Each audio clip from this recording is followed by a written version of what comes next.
பிள்ளைகளே, ஒருவேளை இப்படி நீங்கள் நினைத்து கொண்டிருக்கலாம், நானும் சரி, என்னுடைய குடும்பமும் சரி, யாவரும் கர்த்தருக்குள் ஒழுக்கமாய் காணப்படுகிறோம்.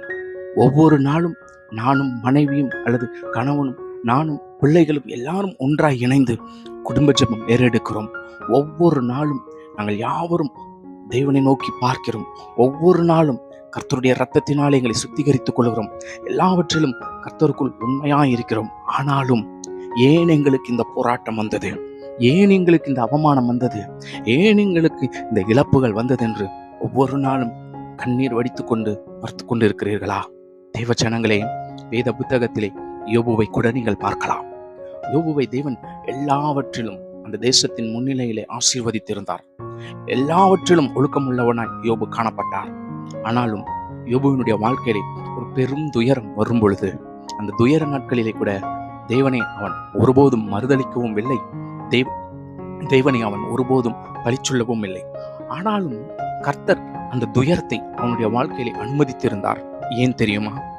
அவன் தேவனை பழித்து பேசாமல் இருந்தாலும், தேவனை குறித்து அவதூறாய் பேசாமல் இருந்தாலும், அவனுடைய வார்த்தைகள் எல்லாவற்றிலும் பாருங்கள், நான் பாவம் செய்யவில்லை, நான் ஒருபோதும் தவறுகள் செய்யவில்லை என்கிற ஒரு தவறான கருத்துடையவராய் காணப்பட்டு கொண்டிருந்தார். அந்த தவறான கோட்பாட்டில் இருந்து யோபு எப்பொழுது தெளிவடைந்தாரோ, எப்பொழுது தன்னை முற்றிலுமாக தாழ்த்தி கொண்டு யோபுவின் புத்தகம் 42வது அதிகாரம் 2வது வசனத்திலே சொல்லுகிறார் பாருங்கள், தேவரீர் நீர் சகலத்தையும் செய்ய வல்லவர், நீர் செய்ய நினைத்தது தடைபடாது என்பதை அறிந்திருக்கிறேன் என்று அறிக்கை செய்து பிறகு இவ்வாறாக 3வது வசனத்திலே ஒப்புக் கொடுக்கிறார். அறிவில்லாமல் நான் ஆலோசனையை மறைப்பதற்கு நான் யார்? நான் எனக்கு தெரியாததையும் என் புத்திக்கு எட்டாததையும் நான் அறியாததையும் அளப்பினேனே என்று சொல்லுகிறார்.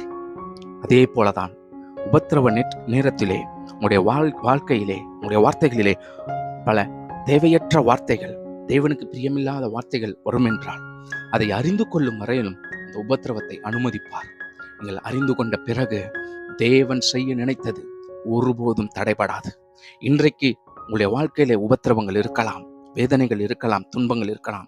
கர்த்தர் இவை எல்லாவற்றையும் மாற்றுவார். இன்றைக்கு நீங்கள் அறிந்து கொள்கிறீர்களோ அப்பொழுது அது நிறைவேறும். God bless you.